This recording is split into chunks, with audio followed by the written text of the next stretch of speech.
eyes closed, all heads bow as we reverence God. Heavenly and merciful God, we ask you to come in this place today. We ask you, O God, to take control of these proceedings. We pray, O God, that the candidates, O God, as they give themselves up to this election, for this election season, that you will give them the strength and the courage to go through, and that they will take up this mandate with the seriousness, O God, that this campaign really is about. We ask your covering, we ask your way with these proceedings and this campaign. In Jesus' name we pray. Amen.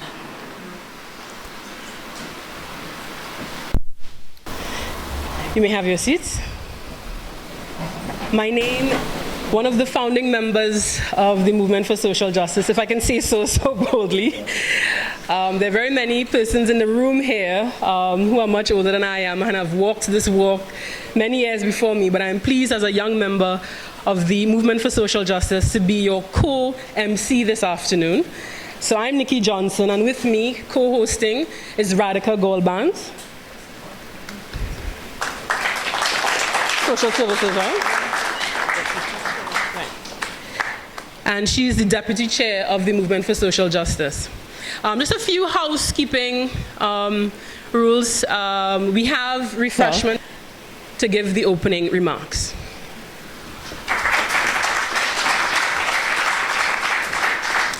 Good afternoon, everyone.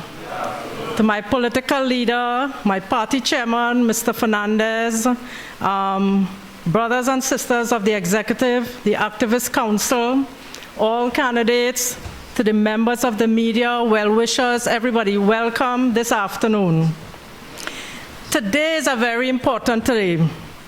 It is significant in the history of the MSJ. Today is important because on November the 28th, we want to do something. What we want to do on November the 28th? Right, let me hear that again. What we want to do on November the 28th? Them a message. I need it a little louder. Them a message. We want to do that. In May 2010, when the MSJ got into its first electoral launch, I was not a member. I was not a member of the MSJ. And I'm here today. And I'm the deputy chairperson. And you know how that happened? When candidates like we have today went out on that walk, in my region was Labre constituency. And my brother Kiza, Ernesto Kiza, was the candidate. And he came to me and we dialogued. And I said, yeah, I like the way they think. And he invited me to a meeting. And there was no turning back. And this is what we have to do as MSJ members. When we go out on this electoral campaign, we know that there are a lot of people like myself out there who don't want to belong to any of the other parties. They want to belong to something that is different, that something does not only come out during election time. So when you go out there, you're going out there to recruit people and showing them what we are about. Election bells are not for MSJ people, because MSJ people are community activists. We work continuously. We do not sleep.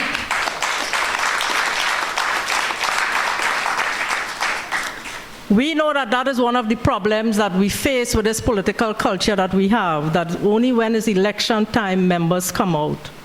We have grown. If you look around, you'll see that there are many faces that you have never seen before.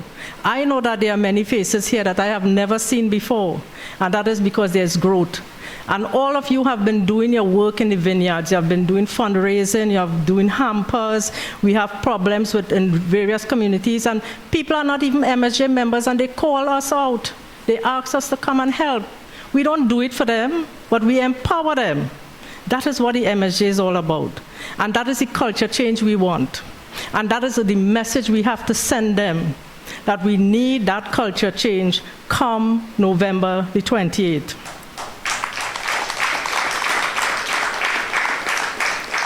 And as I say, there are many of us there in the wilderness. That is why the voter turnout is so low, especially with young people. And that message, you must encourage them to send that message come November the 28th, that we are willing to make a difference. We are willing to change that culture. Thank you. I'm certain this is a part of the program that everybody's been waiting for, the introduction of the candidates. And I know our media workers are here particularly for that. I think perhaps second to David's, our political leader's speech, we want to see who these people are. These brave women and men, these brave comrades, these brave sisters and brothers who have put themselves out there to serve and have over the years, not just yesterday, so there's not a flash in the pan kind of bunch. These are persons who've over the years developed themselves and have committed their lives to developing their community. And so these are candidates that you will be able to respect and rely on. And so I would like to ask Ozzy Warwick, Ozzy, there you are, the General Secretary of the Movement for Social Justice, to introduce, for now, some of our candidates. And we will, are we clapping as they come, Ozzy? Yes. Okay, so we want to give them our support here in this space, let them know that the party is behind them.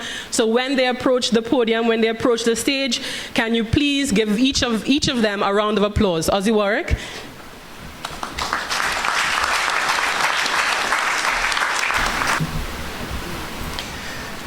Afternoon at this very important launch, our sisters Radhika Gwalbans and Nikki Johnson, our political leader David Abdullah, to members of the executive of MSJ, activist council members, of course general members, and very importantly this afternoon, the candidates who will represent us at the local government election 2016. Good afternoon.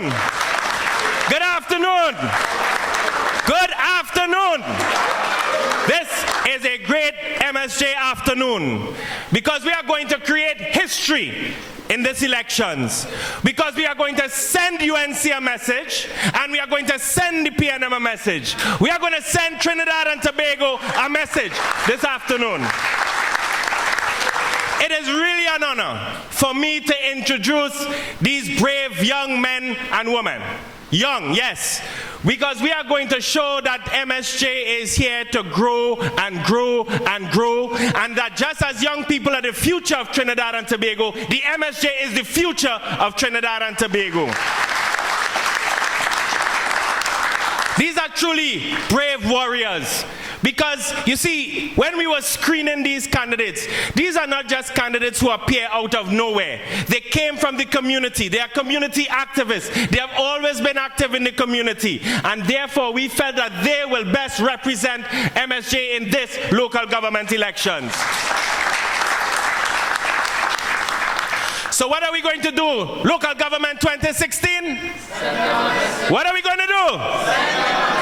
And here are the soldiers, the warriors who have decided to take into the trenches to send them that message in the communities. And we want to start in the east. Wise men came from the east, right? And women. Wise men and women. So we want to start in the east. And we want to start, first of all, representing the constituency of Calvary, none other than Jomoke Adonis. And the supporters of Adonis, you are here this afternoon, let me hear you.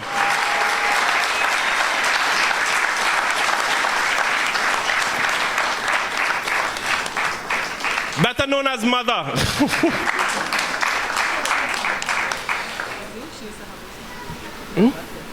Another warrior, another soldier, representing the constituency of Tumpuna, none other than Brother Gary Caleb. And let me just say, there is a bit of a thunderstorm in Arima, and many of this brother's families were flooded this morning. Yet still, he found himself here this afternoon. That is the kind of commitment and sacrifice we're talking about. Another warrior, another young man coming to represent Arima Northeast, Derek Subero.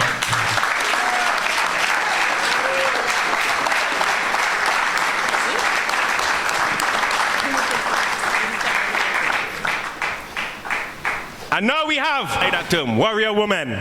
Warrior woman from Arima. We have the very outspoken, strong and powerful Sister Stephanie Paul representing Arima Central.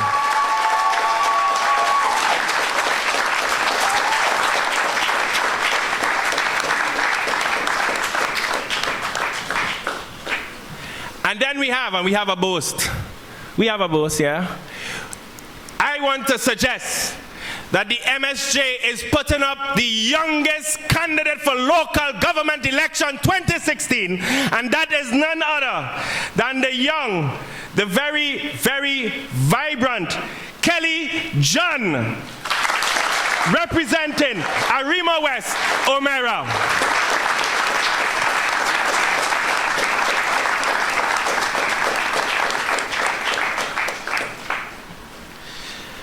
Before I move, we're still in the East, but I just want to say this. Before I move to, we have a warrior who's going to take on a whole corporation, but we'll get to that just now. But just as there's a thunderstorm taking place in Arima this morning, let me say, brothers and sisters to Trinidad and Tobago, there is indeed a thunderstorm in Arima, and that thunderstorm is the movement for social justice. These are our candidates for the Arima borough.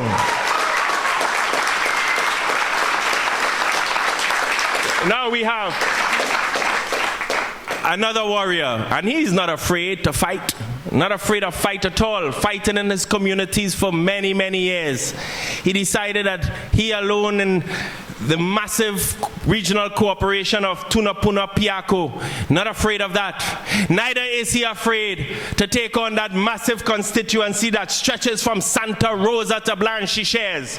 And I think we can get no other soldier to take on that challenge than Patrick Amin Digans.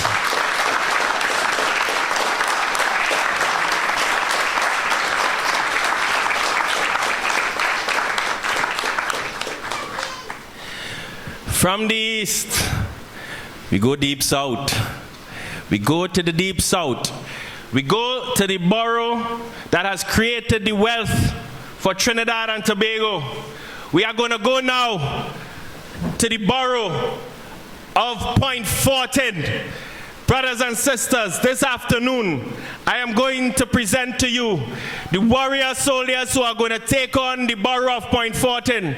The warrior soldiers who are going to take the borough of Point Fortin from the People's National Movement and turn Point Fortin sky blue.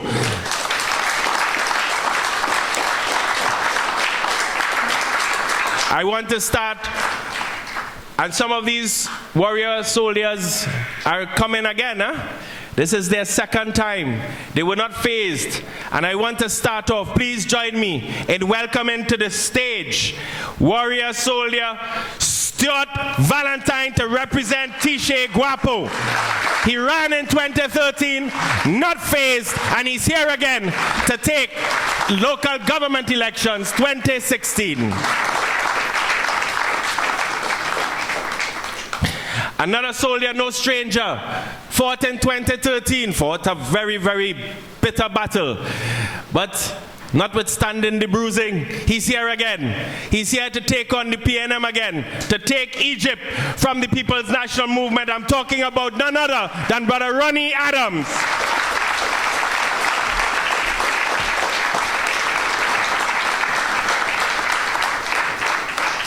And joining these experienced warriors, we have two experienced warriors in their own right.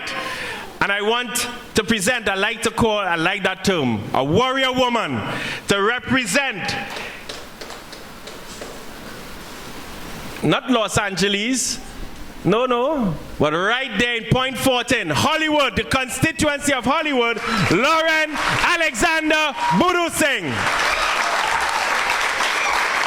Another warrior woman.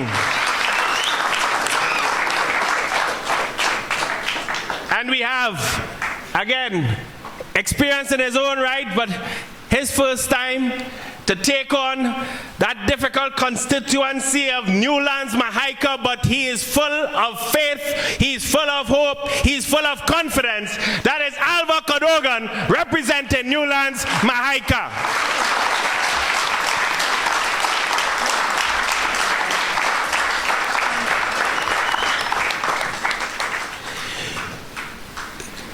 A few of our candidates are still on their way, but we thought we'd start the program. Brothers and sisters, creating history is never easy. Making a mark is never easy. Taking on the status quo is never easy. Taking on the things that for generations they seem to just want to impose on us is either this or that or this. We want to show Trinidad and Tobago that there is a true and real alternative. There is an alternative that is strongly, deeply rooted in the community. And these warriors, these soldiers, these brave MSJ representatives will be going out there for local government elections 2016 to send them a message. This, brothers and sisters, are our candidates for Arima, Point Fortin, and a piece of Tunapuna Piako. Let's give them a round of applause. Now let's hear that song, DJ. The DJ want me to start. That's how I could start, you know. I'm not afraid of that.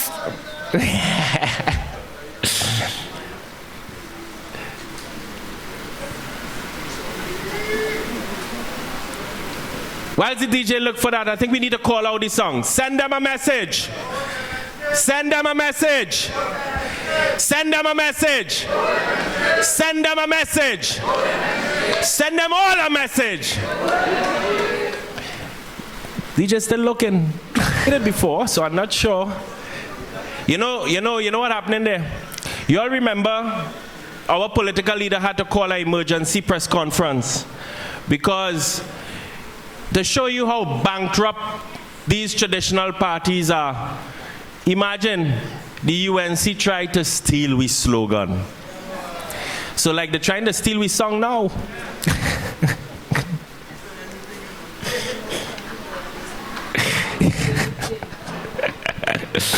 All right, in the meantime, while he do that, I want to recognize the supporters who came. The supporters for Arima. Let me hear you.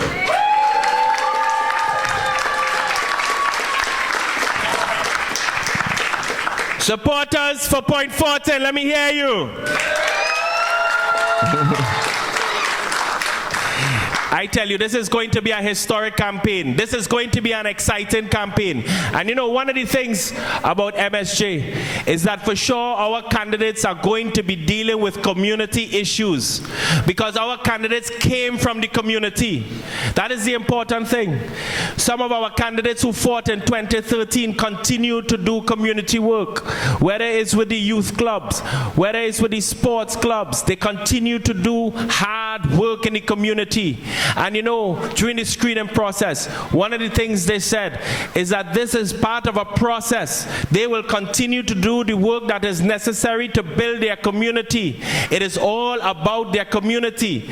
And brothers and sisters, I don't think we can ask for more commitment than that. Candidates who are willing to sacrifice their families, to sacrifice their homes in order for them to represent this sky blue, to represent the scales of justice, to represent justice for their communities and justice for Trinidad and Tobago. That takes a different kind of person. That takes a different kind of man, a different kind of woman. It takes a different kind of activist. It takes an activist who believes strongly and deeply in making a better place for their community, to make a better Trinidad and Tobago, and not just make empty promises. resources. No, it is by doing the hard work within the community. That is what makes a difference. That is what true representation really is. That is what social justice is about.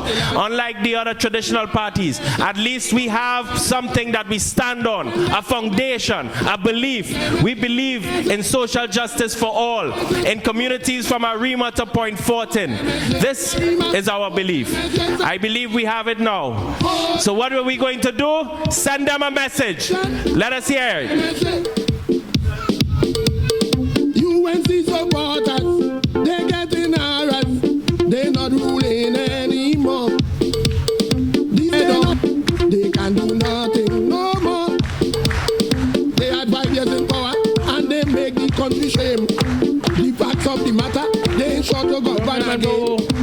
Send them a message. Oh, them a Send them a message. Oh, you thought I couldn't sing. Oh, them a send the message. Oh, them a Send La Ruben. Oh, them a Nico Martin. Oh, them a send them a message. Oh, them a local election. Oh, them a they come here to tell you. They come here to warn you. You're voting for your party. Dip in your finger, every race and color. Make sure it's necessary. People thought things would get better, moving the previous government. But since PNM comes pressure, don't know when will it end. Send them a message. Vote them a message. What are you doing?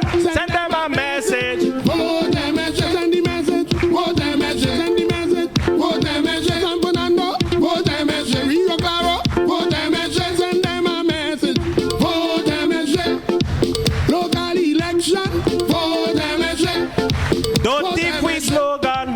Vote them a vote them a vote them a send them a message. Vote them a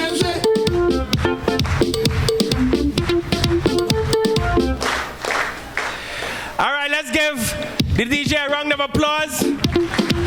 Let us give our candidates a round of applause as they take their seats. Send them a message.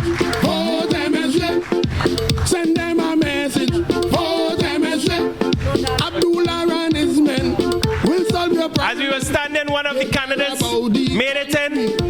That is the young, vibrant, working always in his community for the borough of Point Fortin. Brother Daniel George to represent Fanny Village, Captivate. Let's give him a round of applause. People want back the land. Send them a message. Oh, them a send them a message. Oh, them a send the message. Oh, them a send the message. Oh, them a As I take my leave, oh, them a may I hear from the crowd here, do you agree with me that we have a strong and powerful list of candidates for our local government 2016? Let us send them a message. Send them a message. Long live the movement for social justice. Thank you, Ozzy. Thank you, Ozzy. And as Ozzy said, the thieving inside the government and the thieving outside the government. Let people bold-faced. Now, there are 3 political leaders. As far as I'm concerned, there are 3 political leaders in Trinidad and Tobago. Brother David Abdullah, Dr. Keith Rowley for the PNM, and Mrs. Kamla Prasad Bisessa for the UNC or the People Partnership. I'm really not sure which one. But what kind of leader do we want for this country? We have to ask ourselves that when you join a political party, when you go there campaigning, those are some of the things people will ask, and you may want to have to share about it. But the thing is, I know some of you would say, well, there are other parties. Maybe so. But if you really check it out, they are really splinters of the UNC, and they haven't a set of leadership changes all the time. And for me, that is an indication of instability. So I won't go there neither. But what would we look for in a political leader? These are some of the criteria. One who is intelligent. One whom we can trust. One who demonstrates respect for all, regardless of gender, class, race, age, or religion. one who is honest, one who has never had any allegation of corruption, wrongdoing, or nepotism against their name, one who displays humanity, one who displays humility, one who is seen as a clean politician, and that will be an indicator of hope. One who believes and demonstrates by example equity, integrity, and justice for all. Those are some of the criteria that one would look for to lead their country, to be the political leader of an organization that would make you proud. Who would be the next prime minister? All that description, I only know from the three names I called there, and I'll call them again to remind you. Brother David Abdullah, Dr. Keith Rowley, and Mrs. Kamla Prasad Bisessa. Which one you think would demonstrate all those qualities? David Abdullah. Let's give him a round of applause and bring him on.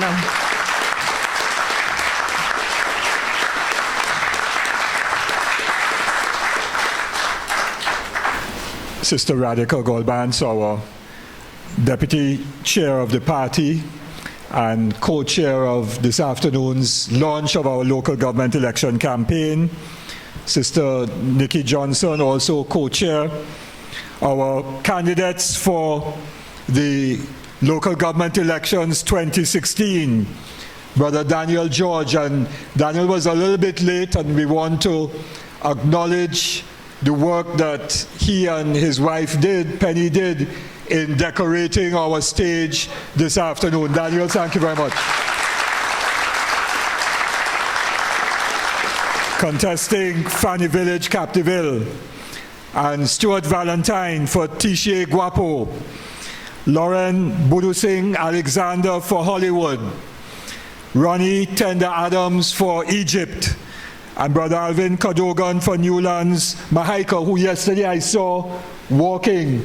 I was down in Point yesterday afternoon, and there was Brother Cadogan with a number of members of his family walking at 5:30 yesterday afternoon in his area of Point Fortin. I wanted that Saturday afternoon, and he was only screened a couple days ago out in the field already.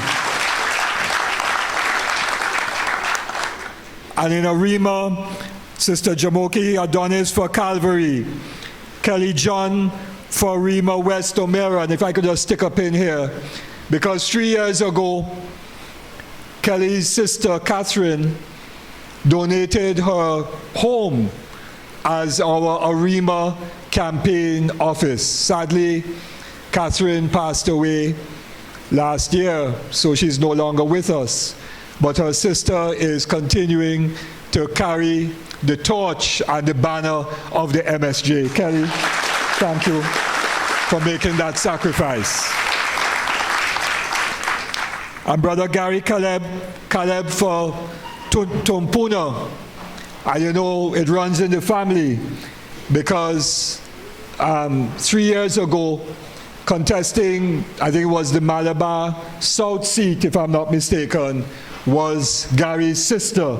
So the Calebs are also deeply committed in Arima to the MSJ.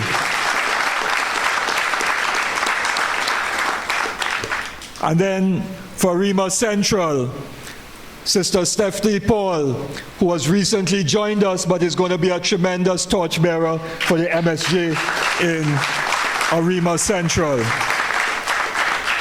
And one of our long-standing activists from Arima, also an activist in the Banking, Insurance and General Workers Union, Brother Derek Subero for Arima Northeast. And not forgetting Santa Rosa Blanchishes, Brother Patrick Amin Digans. So our candidates, members of the party's executive, Brother Gregory Fernandez, party chair, who was trying to get the song queued up a little while ago. our education officer, Dr. Roosevelt Williams. We have as well, and they're kind of scattered all over the place, Brother Clyde Callender, our international relations officer. Our party organizer, Sister Melissa Aguilera Gregg. And I'm sure we have a couple other members of the executive, and because they're scattered, I'm not seeing them right. Oh, Sister Franca James, right, our elections officer. Brother Shiraz Khan, representing the farmers in the mass movement, who is here with us as well. But if I missed out anyone, I'll catch them before we finish. Sisters and brothers, all, a very good afternoon to you. Brother Ozzy Warwick set the tone when he said that we are going to be sending them a message. And this afternoon I want to spend a little time saying to whom we are going to be sending a message. And I want to begin with the UNC. Because you see, in the areas that we are contesting, in Arima and in Point Fortin, and in the one seat in Tunapuna Piarco Regional Corporation, there are only 3 parties in the election fray. The PNM, which controls at the moment the boroughs of Arima and Point Forte, the UNC, and the MSJ. So there are only 3 of us. And so I want to send the other parties a message this afternoon. And I'm going to deal with the least of them. And the least of them is the UNC. You see, Kamala said something that I read in the papers today, that the elections is really between the PNM and the UNC. Well, Kamala, in this election, local government 2016, in Arima, in Point Forte, in Santa Rosa Blanchisseuse, there are not 2, there are 3. And you are going to come 3rd in everywhere that the MSJ contests. You're going to come 3rd. And we're going to send the UNC a message that they're too corrupt. That not only are they corrupt in government, but they're bankrupt. Bankrupt not with money, because the financiers took plenty money in the last 5 years. So they're not bankrupt of money, but they're totally bankrupt and bereft of ideas. They have no imagination, no creativity. And so they tried to steal our campaign slogan, send them a message. So in an ad in Friday's newspaper, the other ad, and at the bottom of the ad, the other little thing saying, send them a message, vote UNC. Well, it's kind of small. But I read in the papers today that when they had the meeting, probably on Friday night, she fell from sending them a message to send them a signal. So she backed out one time when we accused them of thieving. They back, so they're now sending them a signal. Well, Kamala, the only signal you could send is a SOS. And we ain't coming to help you one bit at all.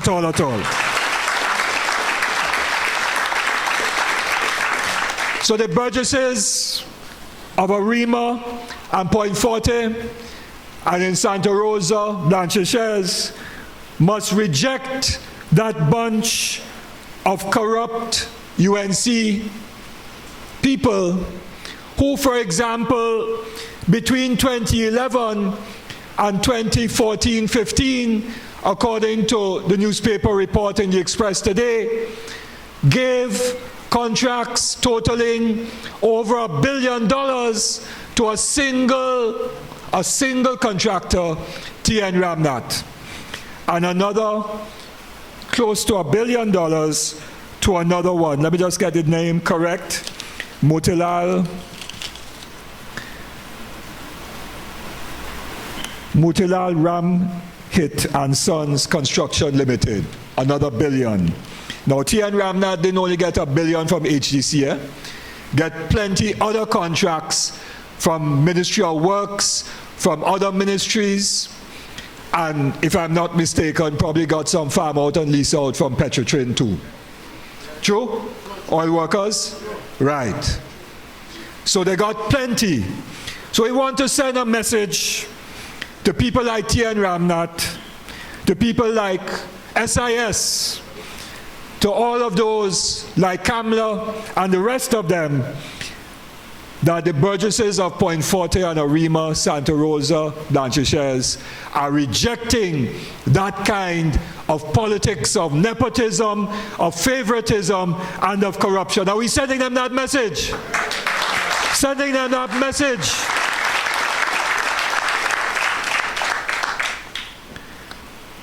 So we done with the UNC. We have to say anything more about them. As far as we are concerned, there are only two parties in the contest in Arima and in Point 14. And those two parties are the PNM that controls the boroughs and the MSJ. So let me come now to the message that we want to send to the PNM. But before I say that, in case anybody may think, and you know Trinidad and Tobago is a land full of rumors and bacchanal and so on, may think mistakenly that because the UNC stole our logo, that there is any conversation or discussion or any relationship between ourselves and the UNC. There is absolutely none. Absolutely none. The last time I spoke to Kamla Prasad Bissessa was in June of 2012. June of 2012. When she called me after I had resigned from the government to say that really and truly she still thought that I had a lot to offer to Trinidad and Tobago. And I know I do, but certainly not with the likes of the UNC and Kamla Prasad Bissessa.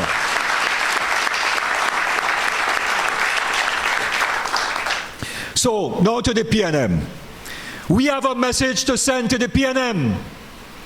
They have a campaign slogan, reform that is real. Well, sisters and brothers, let me say that the PNM has promised reform on many occasions before. They promised reform in 2004 with a white paper. They promised local government reform with a green paper in 2006. And then again, another green paper in 2008. They had public consultations and so on, but no actual reform. You see, there's an old saying that a promise is a comfort to a fool. And the PNM have been promising reform for very many decades and have not delivered on that reform. So we don't know that that is real. And we don't know that that is real because, you see, real constitutional reform, real reform of local government has to be about giving people power where they live in their communities. Real reform means changing fundamentally the relations of power in our society. Changing the relations of power to remove power from the hands of the cabinet and the hands of a few, removing power from the hands of the wealthy and the rich, and putting power in the hands of ordinary people like those who are gathered here in this hall this afternoon. That is what real reform is about. And the history of the PNM is not a history of that. The PNM has never transferred power to anybody else but itself. The culture of the PNM has always been a culture of maximum leadership. It went to the point where, in the old days of Dr. Williams, he said, "Who don't like it could get the hell out of here." That was the extent to which that culture of maximum leadership was embedded within the PNM.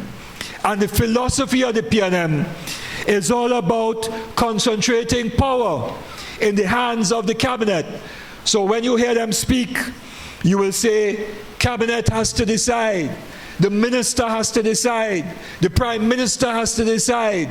All that is saying is that they believe that power must be controlled by them, not in the control of people in their communities.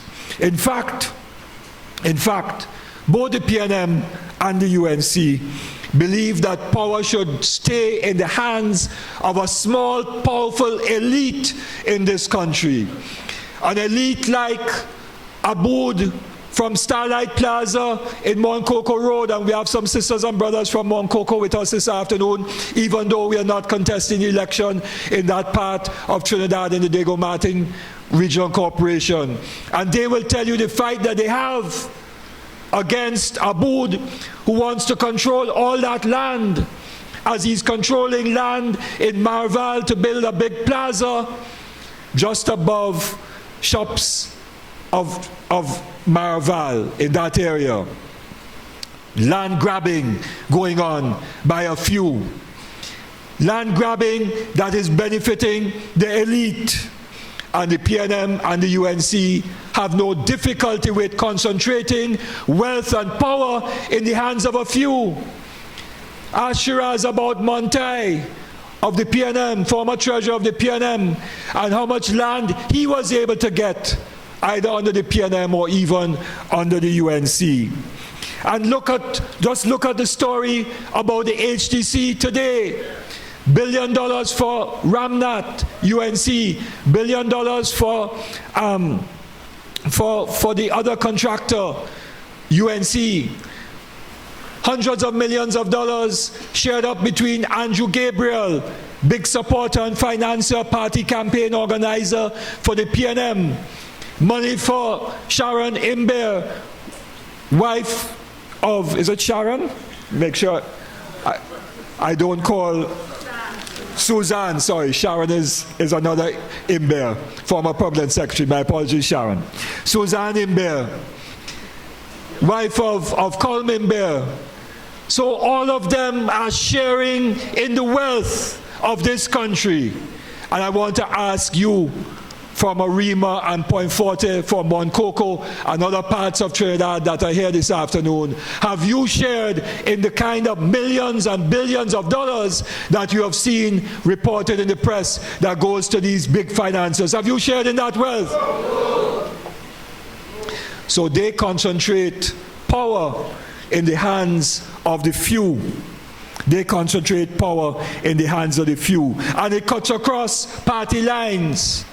Emil Elias, chairman of TSTT, head of NH, and so on. Big contract for HDC for housing. He got a contract on the UNC as well to build the Besson Street police station, if I'm not mistaken. Those big financiers, big business, they have two party cards. UNC party card and PNM party card. Is one party that they don't have a card for is MSJ. No MSJ party card for them.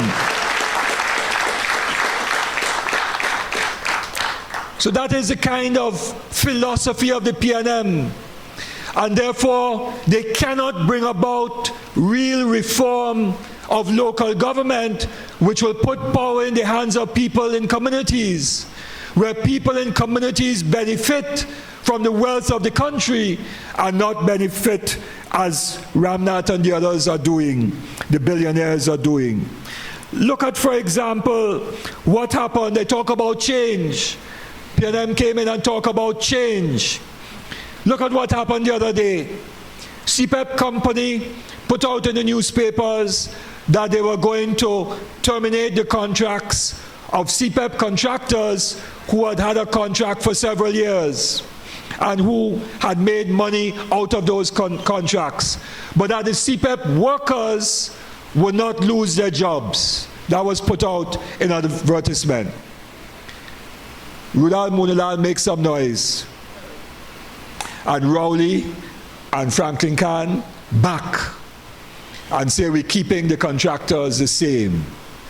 So the same UNC contractors, some of them friends and family of Munilal and all of them, they remain with the contracts and the people who were supporting the PNM in the election campaign can't get a contract. Change? What change? Same khaki pants. So we can't trust the PNM when it says reform that is real. And so we have to send them a message that the only party that is committed and that will bring about real change in local government is the MSJ. That is the message that we have to send to the PNM. We have to send a message, you see, that when you vote UNC, you don't vote for Kamla, you vote for TN Ramnath and SIS. That's who you really vote for. So when ordinary people who support the UNC because of the culture of our politics, of race and religion and so on, believe that they're supporting their party and they're supporting their race and the religion, in truth and in fact, the ordinary Indian worker and farmer, the ordinary unemployed person, housewife and so on, they don't benefit when they vote UNC. When they vote UNC, they're not voting for Kamla, they're voting for the financiers of the UNC to make millions of dollars in profit and for people to thief money if they're in government. That's the reality. And when people vote PNM, as many Afro-Trinidadians will vote PNM because of the culture of race and religion and politics in our country. They're not voting for Keith Rowley. They're really voting for Andrew Gabriel and Elias and the others who are the big financiers of the PNM. That's what they're doing, because they're not voting to get real benefits in the communities. Check point 14. Checkpoint 14. Point 14 has been controlled by the PNM since the inception of the borough, which is what, 30 years now? 30 years now, PNM in control of the borough. PNM never lost control of the borough. Not so, Brother Kiza? Controlling it from day one. And the people of Point 40 call Point 40 the Borough of Sorrows. Not so? Borough of Sorrows? Because nothing has changed with 30 years of PNM. But they believe they have to support the party. But they don't realize that when they're voting PNM, they're not voting for themselves for improvement. In truth and in fact, they're voting to enable some rich people to get richer. That is the reality. And that is the culture and mentality that we have to change in this election campaign, and that we will change in this election campaign. And that is why, sisters and brothers, that is why we in the MSJ are the movement for social justice. We are not just a party that is asking people to vote for them on November 28th. And we are asking you in Point 14 and Arima and in Santa Rosa Blanchishes to put your X next to the symbol of the scale and vote MSJ. But that's not the only thing we are about. We are a movement to bring about real change in Trinidad and Tobago. We, you see, have a philosophy. We have a real philosophy. That philosophy is for social justice. Social justice because the rich don't need it. The millionaires don't need it. The billionaires don't need it. The people who need justice, the people who need social justice are the hundreds of thousands of workers, of farmers, of self-employed people, of small business people, of the unemployed, the youth, the women, the children, the senior citizens in Trinidad and Tobago. We are the ones who need social justice. Why do I say that? I say that because we are the ones, the 80 or 90% of this country, who need to have proper education opportunities. because 50% of all of our young people who wrote CXE in May of this year failed maths and English. Minister of Education Anthony Garcia said that openly. Failed maths, and no doubt almost half, that same number, 50%, would have also failed English. What we have to do is to ask, who are those 50%? And you'll find those 50% are the sons and daughters of the working classes of Trinidad and Tobago, not of the wealthy, not of the privileged in this society. So we need social justice so that every single child, like some of the young people here in this hall this afternoon, can develop to their full potential and become productive persons in this country and not get attracted to a life of crime and violence. It is the children of the working people who end up, you see, in jail.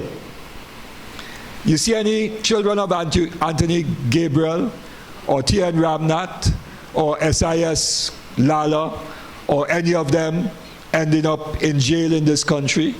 Or the children of the people who run the banks and the insurance companies, and Ansa Makal and Massey and so on, those executives, are those children in jail? Just go in jail, go to the magistrate's court every Monday morning and see who comes to be charged. Who are the ones who are in remand yard for 9 years because they can't get bail on a simple offense of a two-piece? It's the children of workers, of poor people. And if we don't get justice for them, then Trinidad and Tobago is going to be in an even worse place than it is in now. Who are the people in the hospitals who are lying on a gurney in the corridor waiting for 2 days to get a bed, or sitting in a wheelchair or in a chair, can't get a bed? Who are the people who can't get medicine in the hospital and don't have money to go outside and buy it? And CDAP doesn't have the medication. Not the children of the billionaires and the millionaires.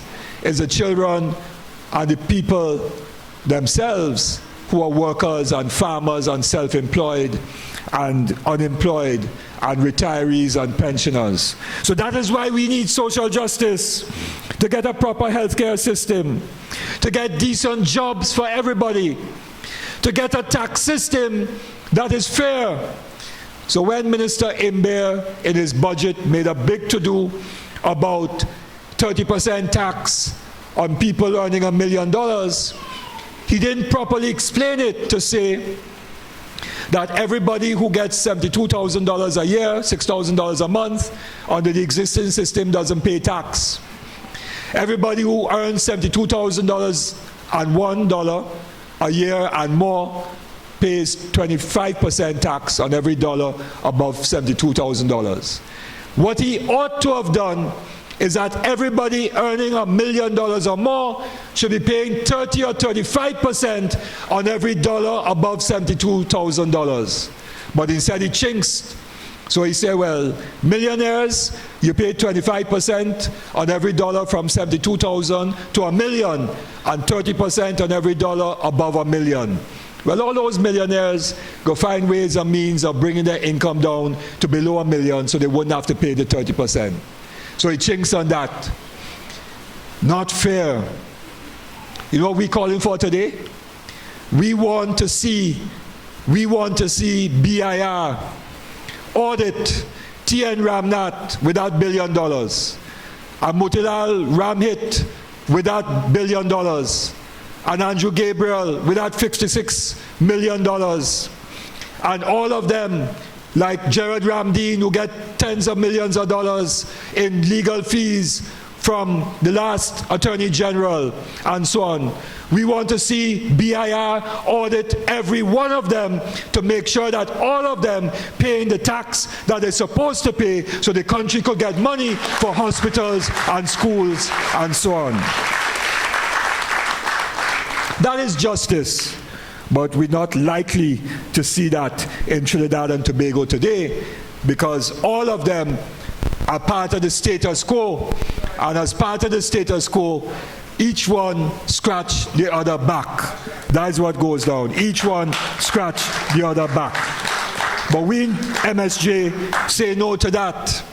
We say no to the kind of inequality where one man, Wayne Yip Choi, I know Wayne, he was a you with me, so I'm bad talking him because I dislike him. But this is a fact.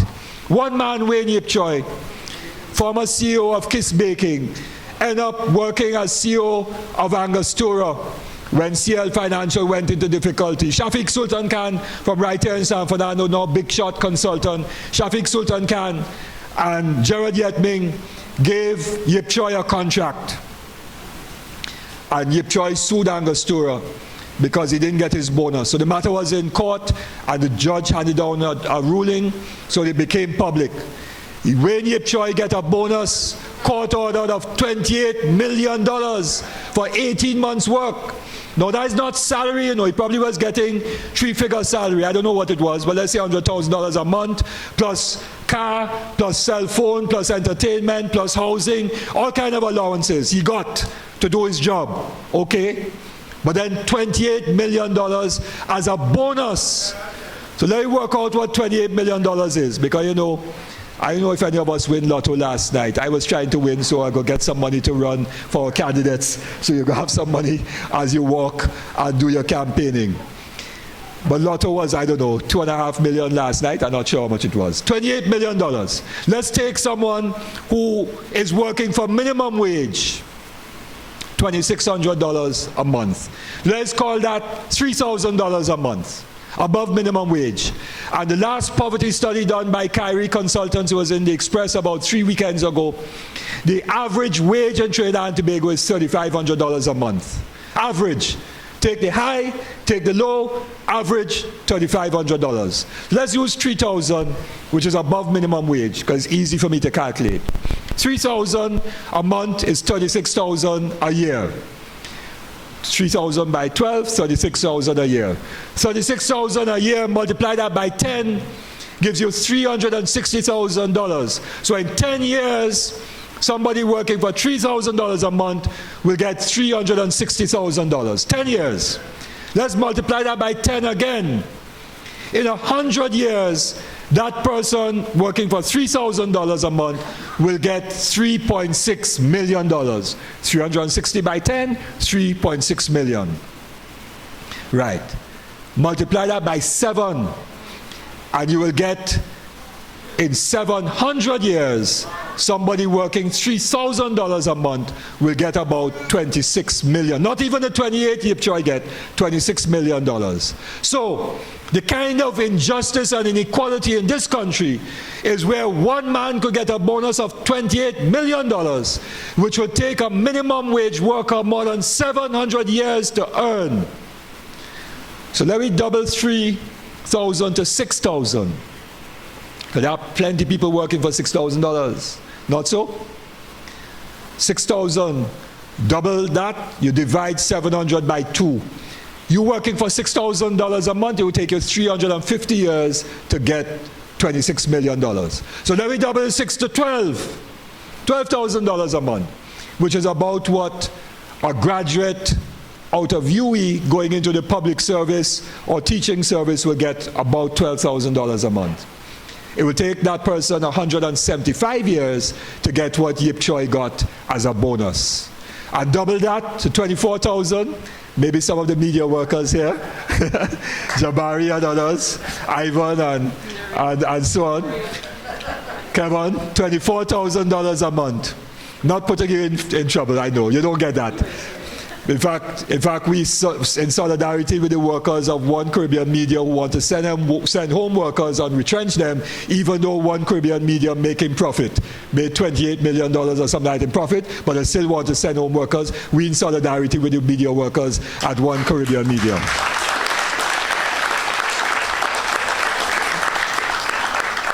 So $24,000 a month, it will take that person 77.5 years to get what we need. You see what injustice we have in Trinidad and Tobago, what inequality we have? The PNM will not deal with that, because the PNM is for the status quo. They build this country on an economy and on policies that result in that kind of injustice and in inequality in Trinidad and Tobago. They build it. They build it on policies, and those policies were continued by the UNC that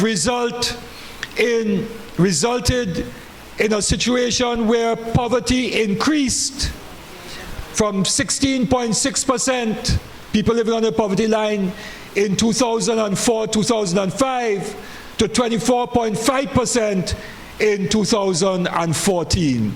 Now, between 2004 and 2014-15, government revenue moved from $29 billion to $62 billion. So government revenue more than doubled. Social programs increased, GATE, food cards, all kinds of programs, CPEP, all kinds of programs were introduced between 2004 and 2014. But the number of people in poverty went up. Something wrong with the system. Something wrong with the system. So you see, sisters and brothers, and that was both under Manning PNM and Kamla UNC. So it's not a matter of changing from PNM to UNC or from UNC to PNM, and you can't go back to UNC. Same change, no change, same khaki pants. And you could reshuffle minister after minister, there will also be no change. No change. So when the PNM says reform and change, that is real. What is real is that the system remains the same, injustice remains the same, inequality remains the same. That is what remains real. That is what remains real. And therefore, we have to send them a message, PNM, that if nothing has changed, you can't expect to keep doing the same thing over and over again and expect change. So the Burgesses in Point and Arima and our campaign teams, when you meet them on the street, they will tell you, well, boy, you know, Point is a PNM town and so on. And we have to say to them, if you keep doing the same thing over and over and over, and there is no change when you do that, and you expect to get change, then you have to examine it. You need a revolution of the mind. You need a revolution of the mind, because they say that one sure sign of madness is to repeat the same thing over and over, expecting a different result. So we have to tell them, the PNM is about the status quo. It is about preserving the society as it is. Local government reform is about putting power in the hands of people where they live. And the MSJ's position is that we didn't have to change our manifesto much from 3 years ago to now, you know, because our positions remain the same. Our positions say that every corporation, regional, borough, city corporation, must have a statutory allocation of money according to the needs. So you see Mahaikal Oval, Coronation Park, those are priority projects, and money must be budgeted to deal with that. You see Calvary, which doesn't have any recreation facilities, no recreation ground, money must be allocated for that as of right, because people in those communities have a right to proper recreational facilities. That is a right. That is not a favor. That is not a campaign promise. That is your right. You see, early childhood education for centers and schools and proper roads and drains, those are your rights. That is not a favor. That is not something the government doing for you. That is not something the government, as Kamala, they say, well, working for you. That is not that. That is your right. That is your entitlement to live in communities which have proper infrastructure, that are peaceful communities, that have activities that are positive for our young people to be engaged in. Those are the entitlements of every single citizen of Trinidad and Tobago. And this country still has enough money, enough wealth to provide every community with the needs that they require. That is the policy of the MSJ. Our policy is about empowering communities. So, for example, see all this bacchanal with CPEP contractors? What we say is that CPEP and URP should be cooperatives, so that the communities own those companies, so it's not in the name of one man who might be a PNM or somebody else who might be a UNC. The cooperative should be owned by the community, so the benefits of the CPEP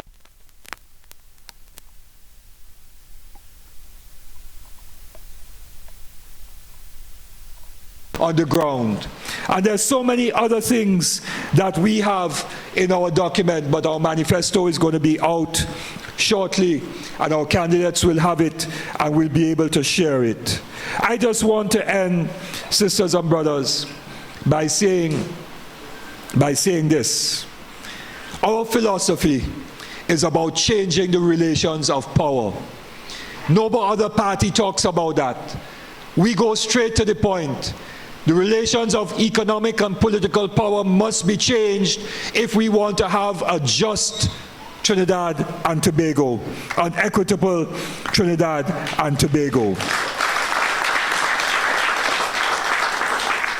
And in local government, we start with that. And in this election, we are starting to send not only the PNM and the UNC a message, we are sending them a message that we need good representation, which we have not had from those parties.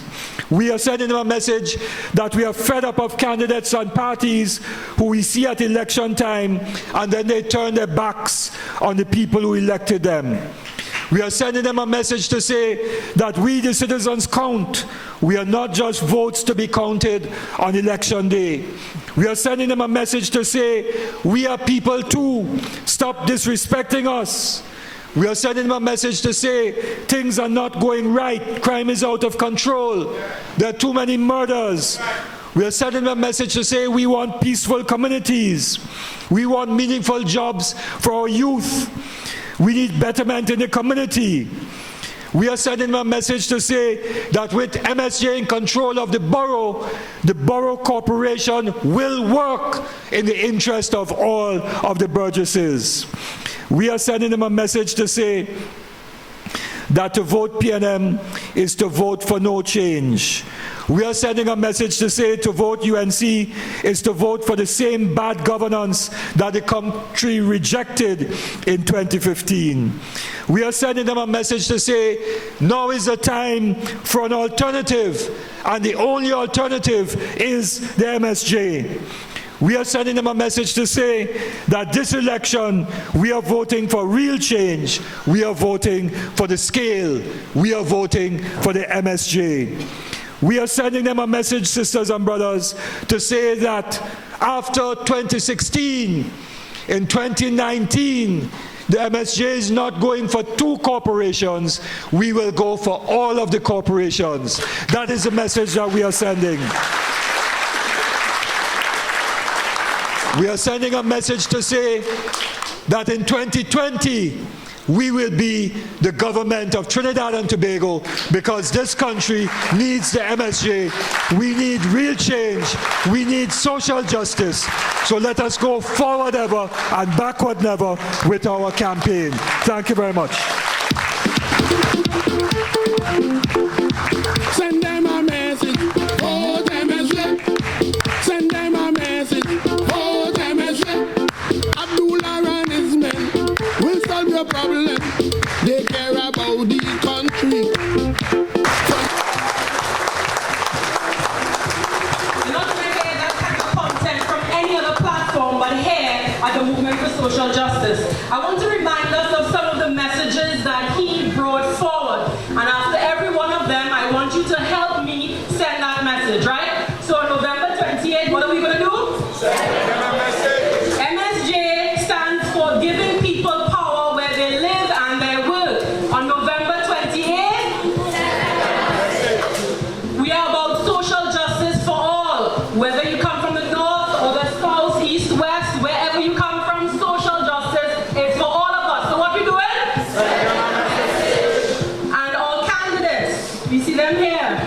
They're going to be respectful, reliable, accountable, so there will be no corruption coming from any of these individuals here. And for sure, on November 28th, when we put our X next to the scale of justice, the scale of justice, what are we doing? We're sending them out. We've seen them, but we want to hear from them, also? Yeah, we want to hear probably one from Point, one from Arima. That's enough? All right. But to do that introduction, I'd like to ask to come to the podium Ernesto Kiza, a local government coordinator. So when you think of MSJ, think structure. Also, we have some structure in the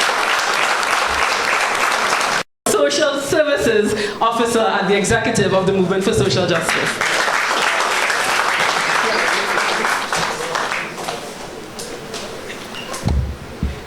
Political leader, Comrade David Abdullah, chairpersons, Sister Radhika Golbans and Sister Nikki Johnson, all of the candidates of the Movement for Social Justice local government program, all of the candidates for the Movement for Social Justice local government program. I have a very simple task here this afternoon. And this, on behalf of myself and Brother Akins Vidal, who is the coordinator for Arima. So let's hear it for Akins Vidal, who is also he's one of our, that's the gentleman that defeated Suresh Rambachan and Colin Mbert in the debate last local government election. So let's hear it again. Those who don't understand, that's the kind of quality we have in this party. Yeah? Very simple and very quick.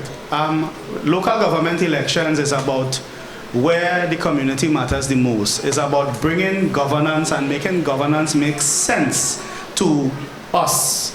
We the people who feel it every day, who have to face the bad roads, the no drainage, the poor, flooding every day, you can't get any social services.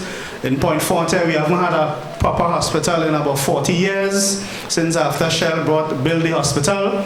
And now it is sad that under the yellow administration, I refuse to call their name, so don't get me vexed. Don't vex with me, please. Under the yellow administration, they gave us a token. They started the hospital in Point because the red administration kept budgeting and it never happening. So that local government elections, and that is why sometimes people don't understand that local government elections, in my humble opinion, is a bit more important than even general elections, yes? Yeah? Because it is about bringing governance back to the people. However, that is the concept. However, according to Lloyd Best and C.L.R. James before him, in this plantation society that we call Trinidad and Tobago, that is not the reality.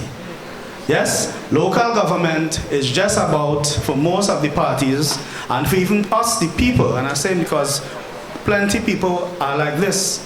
We see local government just to make sure that our party that is in power, we solidify the power by making sure they control the corporate. So we're not voting on the quality of candidates, we're not voting on the issues, we're voting the party. And this has been the plight of party politics in this country forever and ever. But you know what? The movement for social justice will change that. Will change that.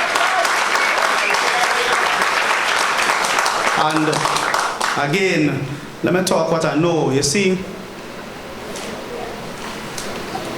the three words, movement, social, and justice. This is not a political party, you know, brothers and sisters. This is something that affects everybody. This is a movement. This is something that has a very serious spiritual connotation, brothers and sisters. And it is about making people who not necessarily have the ability to even seek redress in anything. If you look at the system in Trinidad and Tobago, working class people and the poor have nothing to look forward to. The justice system has failed us, and it's continuing to fail us. The health system continues to fail us. The education system continues to fail us, brothers and sisters. But you know what? The movement for social justice, and that's what it is, make no mistake, you know, little by little, piece by piece. And you see it, the UNC Tifuyam slogan, because they know they're not foolish, you know. It is not by choice or just by a whim that Miss Lady, the yellow lady, called the political leader, you know, right after he left, you know, because she know, had it not been for him, it wouldn't have no people partnership. That is why when we left, the people partnership was destroyed, because it stood on sinking sand. And that I warn candidates of the MSJ, when you're talking your political stuff on platform, don't sound like you're too red or sound like you're too yellow, because both of them is the same coin. One is head, one is tail. One is birds, one is numbers. The same thing. And brothers and sisters know, we had to really be different, you know. And to be different, you had to mean what you say and say what you mean. The hypocrisy of politics must stop in the MSJ.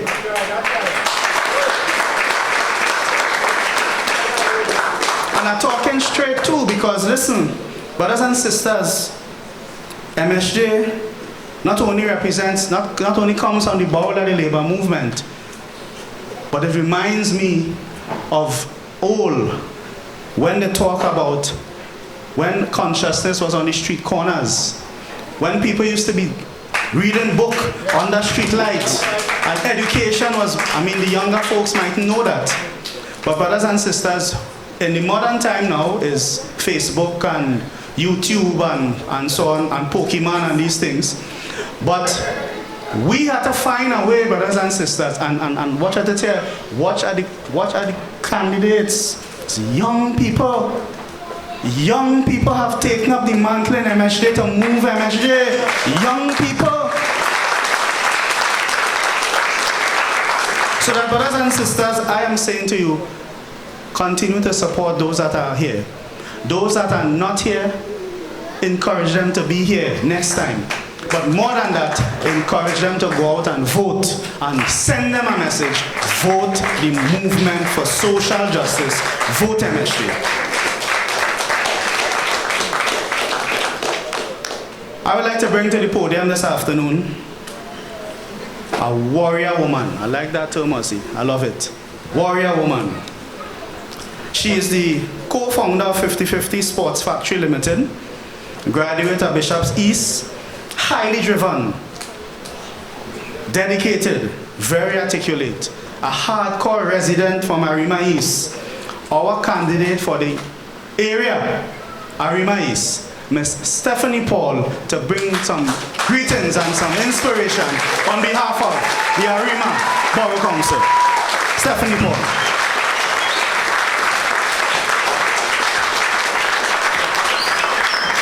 Thank you, Mr. Kiza.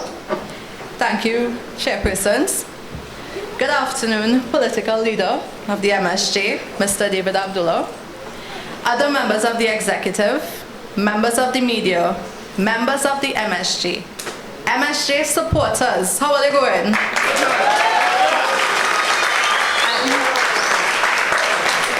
And of course, fellow candidates from Point Fortin and Arima. Good afternoon.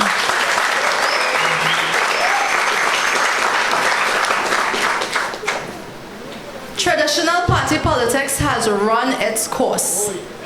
Imagine a party of over 60 years is still challenged with the simple task of picking up garbage. We have drainage problems that turn streets into streams and rivers into roadways. I almost had to swim home last night.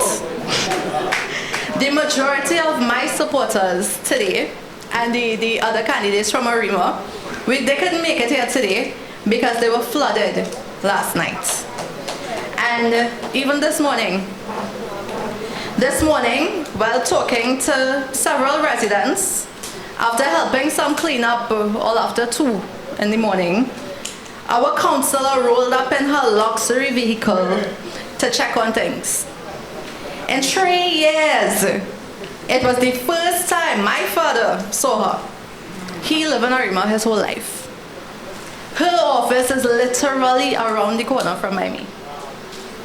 Right? You now know the place is flood?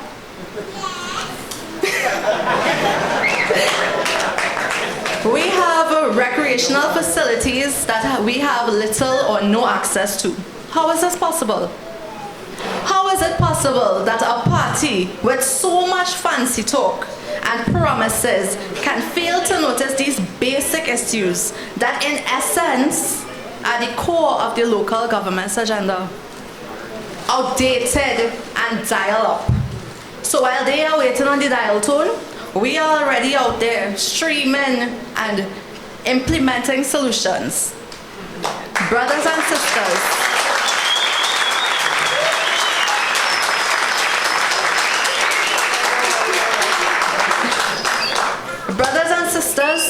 welcome to a new era.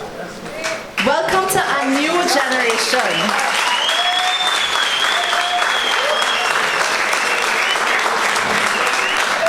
Welcome to your first-hand opportunity to invest in a vision and manifesto that will charter a course for a revamped Trinidad and Tobago. This is not just about change. This is not just about reformation. Let's be real. It is not enough to simply be PNM or UNC to qualify to be a candidate. In a society saturated with small talk, we have to be realistic. How have these obsolete propositions and agendas accomplished anything of significance for us? Where is the change that was promised? Let's do this, let's do this, do what? They have to settle down, build us a family together. I for you, you for me. All are we under this rainy weather. Yet what have they done? I speak on behalf of my fellow Arimians when I say that the comfort of saying I'm PNM or I'm UNC till I'm dead is now a harsh claim to make. We need real solutions. Ones that they're not restricted to the needs of the upper class communities. We need honest interactions and substantial stratagems that can propel communities in more ways than one. The MSJ, Movement for Social Justice.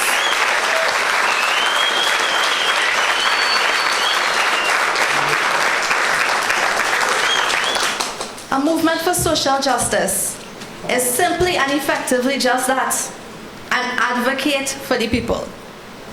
This is a cause that demands real men and real women, ones who are unfazed by the opinions of others and are grounded in their faith and belief that our vision for fundamental change in governance and politics of our country are truly the premier ideals that can produce a new republic. Why trust the MSJ? As a 26-year-old mother of a newborn baby, a business owner, and a youth advocate, just to name a few, I have faced and encountered challenges within my district that could be mentally crippling to any young man and woman. A movement for social justice that fights for equity and an end to discrimination due to race, gender, religion, age, social and financial status, and geographical locations. That piques my interest. A change that is more than possible, that requires a challenge of the status quo. This tells me that people are prepared to do something different, something big. A call to join an organization that is prepared to take Trinidad and Tobago in a new direction. To invest in a camp that does not just see misguided youth as a lost and dying cause.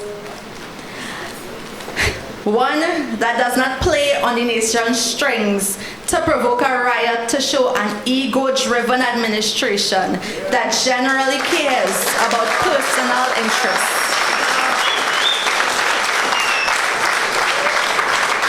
One that defies the parameters of the current approach to politics, where irony rules the day, and each party is a paradox of manipulators. I'm wary of the uncertainties and failed strategies. Out with the old. Send them a real message.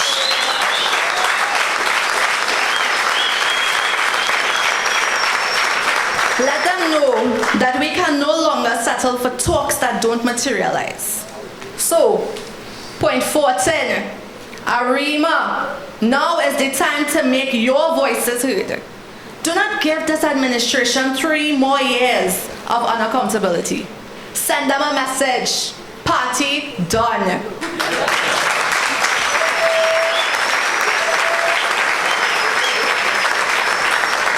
No more. We have no more time for vibe politics. No more empty promises, no more guaranteed votes. Show them that there is a party willing to do for you what they can't do for us. What they won't do, sorry. Which is give us our power back. We understand some of your apprehensions. Who is this small party? We are already hearing you. Well, we are you. These big parties don't listen to us, not to you. The MSJ was founded to give a voice to the voiceless. The MSJ is a reflection of the population's ability to make themselves heard. Join us. Make your presence known. Send them a message. So, November 28th, point 14, Arima votes, point 14 votes. 2016, we vote in MSJ. Thank you.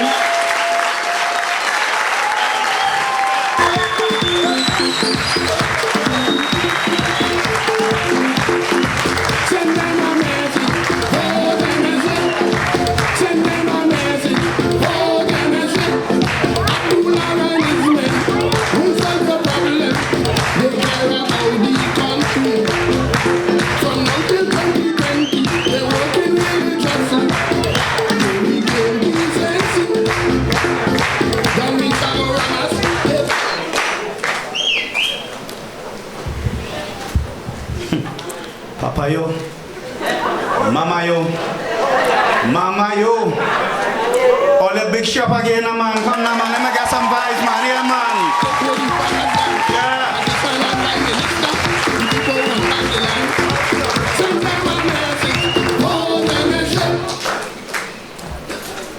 We moving from, because this is the candidates' time now. Yeah? And after that powerful message, warrior woman, you see why, Ozzy, where that, here's our boss, yes? Before I bring on the representative to speak on behalf of the Borough Point 40, the next councillor, we want to, it will be remiss of me, and I always do that, you know, because it's important that we remember foundation, and I just want to recognize, they know who they are. They are continuous support, a rock, a pillar for this movement, and that is the leaders of the JTOM and the Progressive Trade Union leaders of Trinidad and Tobago. I just want to recognize these brothers and sisters who are in the house right now. The Progressive Trade Union movement led by JTOM. I just want to put in a plug, because at the end of the day, brothers and sisters, the MSJ is about working class people, is about the poor, is about the labor movement and so on, which represents maybe 80% of the population. But don't worry, 80% of the population we represent, they don't know that yet, you know. But in 2020, they will know. And they will give us that confidence, comrades and brothers and sisters, as we march into government. I say it, you know. They say, speak it in the name of Jesus, and it shall come to pass, yes? Yeah, right. Brothers and sisters, I want to waste no time. This brother here He's a no-nonsense kind of brother. Some people call him rough. He rough. You know, he's a fella that's, when he vexed with you, he doesn't tell you how he feel, you know what I mean? A very militant, when he's at work and he's doing the work at the Oilfields Workers Trade Union, a serious brother. But in his normal name, imagine that they call him Tender. I nickname Tender. So you know, you have a soft side to the brother, you know what I mean?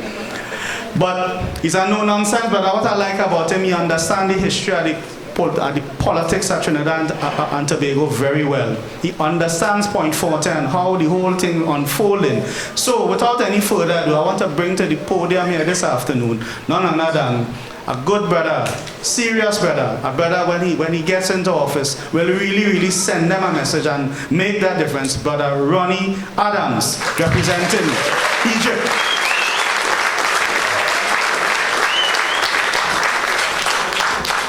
Hello, good afternoon to the political leader, David Abdullah, chairpersons, and my fellow candidates, and all the MSJ supporters. I, Ronnie Adams, from Point Forte. Well, last Sunday, I was listening to the launch of the People's National Movement when they were boasting that how Point Forte is the energy center of Trinidad and Tobago where the wealth comes from them. Well, I've lived Point Forte for 40 years, and I can't boast on that because there's absolutely nothing to boast on in Point Forte where development is concerned. In Egypt Village, where I originally from, 2 minutes of rain, Jatan Street flood out, Sudin Alley flood out, the back of Egypt flood out, Old Dam Road. It has nothing to be boastful about in Point Forte. Imagine in the front of the Atlantic LNG and Petrotrin, the main road where these places.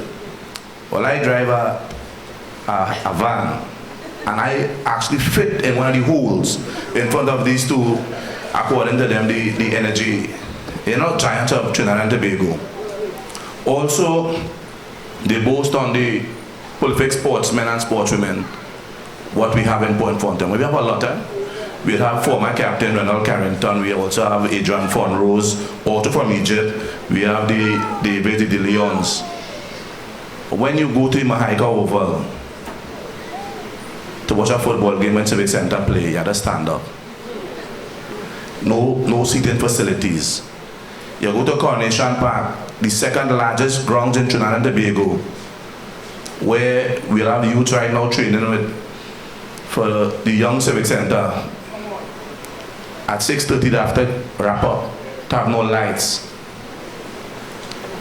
But they were boasting on these things, but Point Forte, they also the cultural home of and they would have called like Super Blue and Crow the Lamont, all these other people who are from Point Forte. Preacher who also did our song here, excellent prolific song. But when it's to have something, the festival square. If rain fall, you will get wet. If you go to, there's absolutely no facilities for any cultural or any otherwise program in Point Forte. But they will boast and tell me that Point Forte is PNM country. I don't know if we're living in two separate countries. They live in a parallel one to the one I lived in. I really and truly don't know. I don't understand what they're boasting about. If you have left Point in 1962 and come back in 2016, what you would have seen differently? You would have seen a KFC, a Royal Castle, a Subway, and a Francis Fashion.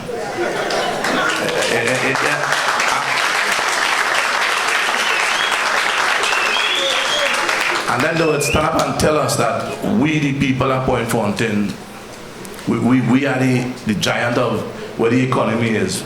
But I can't see that. Yesterday, while walking through Southern Gardens, the former deputy mayor and also former councillor of Egypt lived inside there. And I was talk with our elderly woman, a pensioner. Because you see, so them outside that structure could be about so smaller than the stage here. But that was a home, but it's on that construction because so the home she really living in, it collapsed. And so they didn't go to the man and talk to him. He said after the election he goes straight and see out. So she's staying by a friend in this point in time. I tell the lady, she's a pensioner, she's staying by a friend in this time, and the representative for the area tells she after the election he goes sort she out. I said okay. But we are the giant, we are the energy sector, we are everything in Point Frontier. We according to them. But when you look to see what we have received in Point Fountain in the last, let's say 30 years, 40 years, we have received absolutely nothing. The wealth of the nation of Trinidad and Tobago comes from Point Fountain and La Brea. Undisputed. Without Point Fountain and La Brea, there is no Trinidad and Tobago, and even the wider Caribbean, I may say.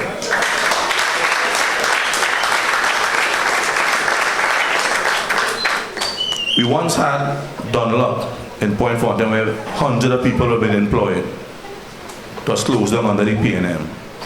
The refinery, where we also had the best diesel and bitumen and kerosene being made, it was also closed down under the People's National Movement in Point Fountain.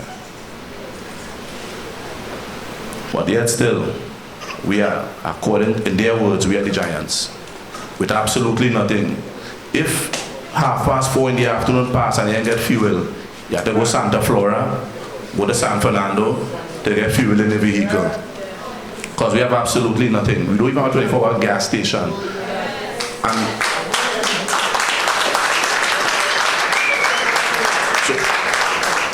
so imagine you would have closed down the refinery, what would have been providing this and also employment for us to give us absolutely nothing. And then they're coming down to point, I think it's the 9th, right, Wednesday, to tell us what.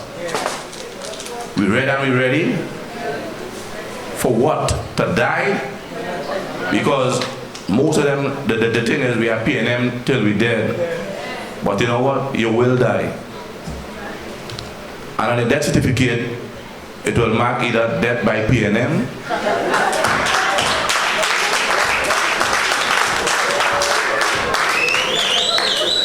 not forgetting the People's Partnership, the UNC. They also had 10 years, 5x5 in Point Fountain. Imagine, I would have been there along with Comrade David Abdullah, Ernesto Kiza, and some others of us here. One would have been turning the soil at Central Gate, done up roundabout for the highway to Point Fountain.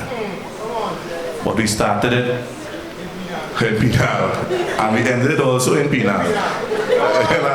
Well, but the highway to Point Fountain. We still awaiting that. Right now, we in Trinidad we are going through something real. We are going through something in Trinidad right now where real, to me, is heartbreaking and overwhelming. Because in 2014, when my comrade, my personal friend, Ernesto Kiza, would have gone to the People's Partnership simply asking, because we are an offshore-based organization, for them to purchase vessels so that we could be able to go to work and provide more for the nation. Disrespectful Kevin Ramnarayan, that fella was the Ministry of Energy then, would ask, who is that boy named Kiza come here to ask for boat for Trinidad? Right now, today, 3 weeks going, the largest contractor of vessels for the week to go to work with, they're on strike. So he can't go to work. Kiza was fired for that in 2014. And right now, so there's no difference, you know. What they do, they probably just change the clothes from red to yellow. But where wickedness and injustice is concerned, it's the same thing.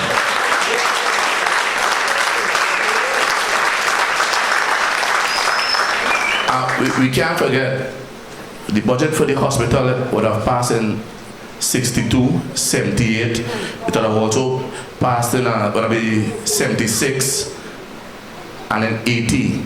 We should have about 5-6 hospitals in Point Fountain, but up to now, we haven't got any. And they're coming to tell me what I wouldn't be there. There's nothing they can come and say to convince me or anybody else from Point Fountain and the library area why we should vote for the People's National Movement. Because they have done absolutely nothing. No matter what part of Point, if you go Captiville, you go Mahican, Newlands, you go T-Shade, Guapo. Well, even if you talk about the Guapo River, 2 minutes rain and that also flood. A commander mines, when rainfall hit the park, he can't do the main road itself because his car will flood out. They almost sail away about 3 times. But when rainfall, and these are the things they will come and tell us, but we give you a road, we give you a drain, we give you 2, 3, 10 days. And I said, a young lady came to me while I was in the Hollywood area last week, and she would have told me, but she went by the then, she's the councillor presently now, Kennedy. Now out of university, have a degree, and she's looking for some assistance in getting some real employment. And he tells you to worry yourself, come down, you'll get 2 10 days next week. A university graduate. So that is what they think about us down in that area. But anyway, you look at Point Fountain, Arima, Diego Martin, Lobry, anyway controlled by the People's National Movement. And what the level of development there is. What the level, imagine Kamala. She had to go and boast, she fixed health center by Rowley. And I started to boast on that. So in your own house, you have taken care of that. Much less to come and take care of Point Fountain. Because according to them, if Trinidad and Tobago was a donkey, they will pin us below the tail. And yet still, we go and we vote PNM for what? I can't understand that. The mayor presently now, excuse, have to attend the magistrate court on the 17th of this month. Imagine that the head of the corporation of Point Fountain, he have to attend the magistrate court on the 17th of this month. You were caught under the influence, and you were trying to defend that. So what they expect behind? And the day he was arrested, if you all didn't know, that was the day the council was dissolved. So all of them, if they were passing through that road, would have been charged and have to go to court on the 17th of this month. But fortunately, it was him alone heading up the road. Or else the whole Point Fountain Borough Corporation would have to attend the magistrate court on the 17th of this month.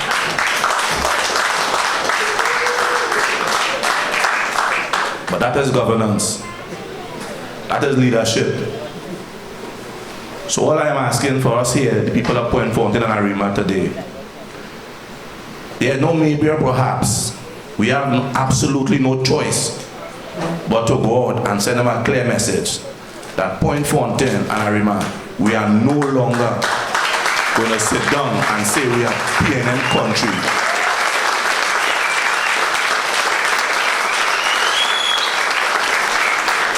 We are fed up, we are annoyed, and we are going to send them a clear message on the 28th of this month that we are no longer satisfied with having nothing, with mediocrity, but we now going to be held, or we holding the new councillors, the MSJ councillors, when they go into office to accountability. That normal thing for the performance, we are accustomed to that. That we were trained that way. So it's nothing difficult for us to go and do what we are accustomed to. That's something we are accustomed doing, going and assisting people, regardless of where they are, and what we know. So we are going to do that on the 28th. So we thank you, the people that come out here for us, to show your support on a Sunday afternoon. Must thank you, support us very much. Without you, we are nothing. So thanks a lot. Thank you very much. Ramba Chan, I run for the money, not so? Yeah, man. And I want Dylan to get a message the people of Point 14, the DNA is PNM. And he said the PNM DNA is people of Point 14. He said there were some anomalies. Well, we are the anomalies, and we're sending that message for them.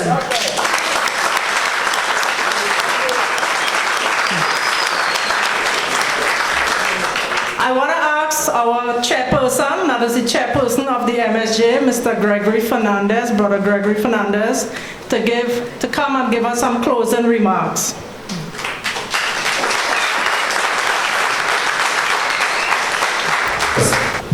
I think this afternoon has been very, very powerful.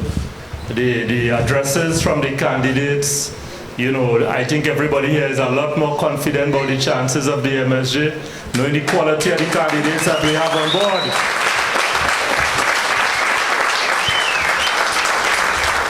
And I think the political leader gave a speech here that opened up the minds of many people as to the real injustice in this country. And we have to try and make sure we get a lot of this material out on the Facebook. And also, I'm going to make a special effort to approach somebody I know on Synergy TV, where the Black Caucus have some arrangements with that station to try to get this, what was taped here today, to be on the television on heavy rotation. I think MSJ more than deserves that.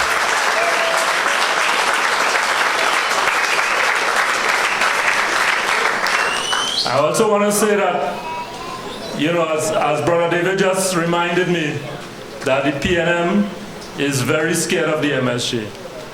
And I could tell you why too. On Friday, home by me, I live in Diego Martin. A guy came up to me and he said, well, you know I'm an MSJ personality, right? Because you see me on TV and what and what. And he came up to me and he said, you know, the talk on the ground is if PNM continue the stupidness, MSJ going inside. Right? He said that is the talk on the ground. And the PNM running scared of the MSJ. So David just reminded me that the first place the PNM went, because the year we're going in Arima and Point 14, is Arima, and now they're going in Point 14 for the campaign. Right? So they're watching the MSJ very, very carefully. And we need to send them the message.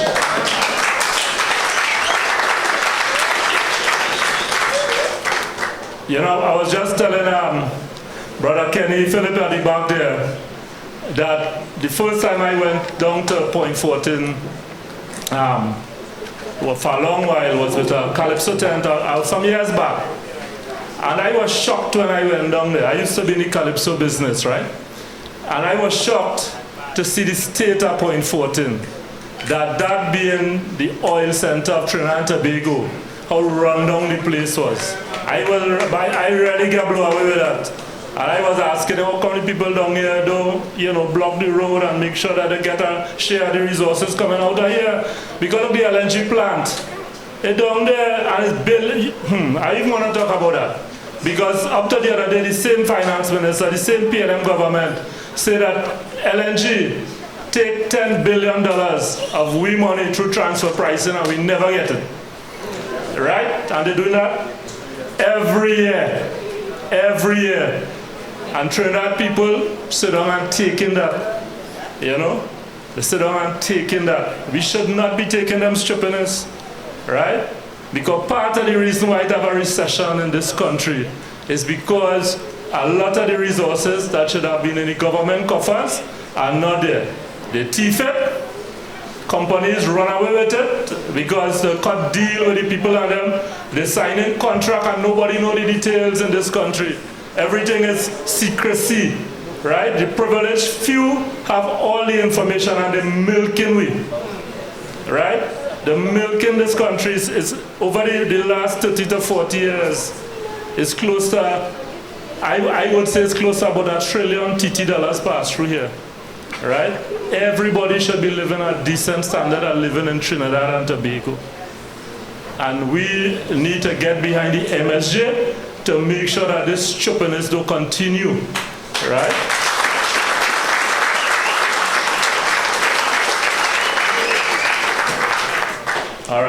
keep all any longer, so you're getting late.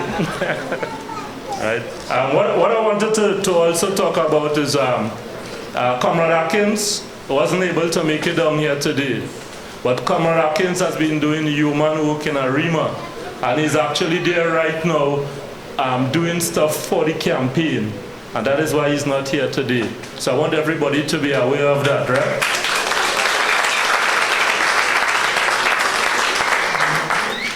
So let me get to the formal part here, the voter thanks.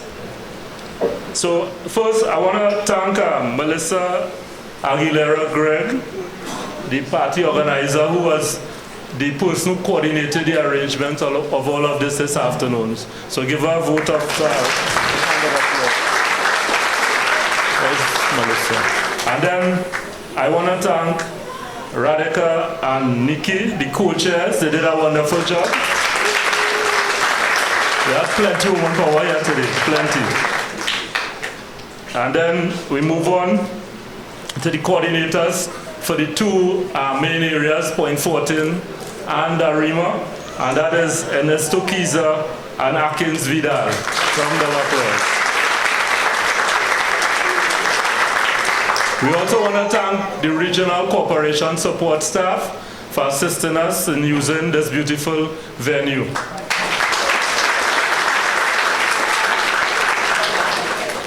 And of course, the campaign strategy team, who has been working hard at the strategies to be developed for the two areas. We want to give them a round of applause.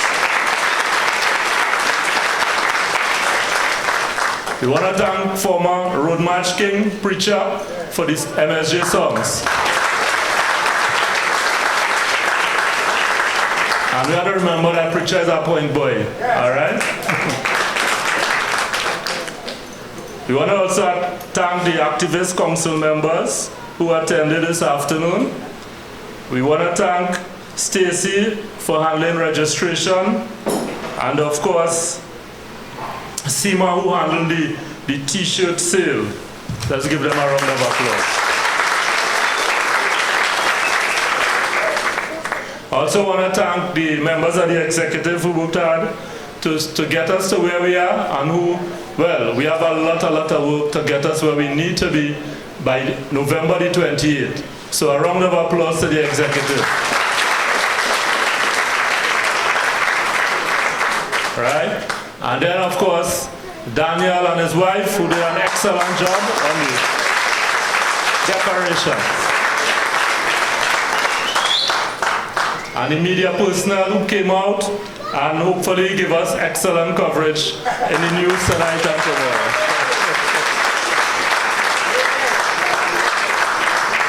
We also want to thank Kenny Phillip and Wack, who taping the stuff down in the back there.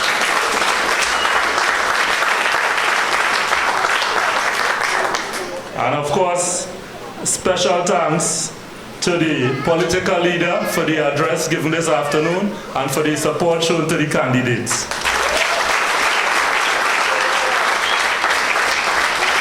And finally, and most importantly, we want to thank all the people who have come forward and put themselves on the line for the MSJ. We're talking about the candidates.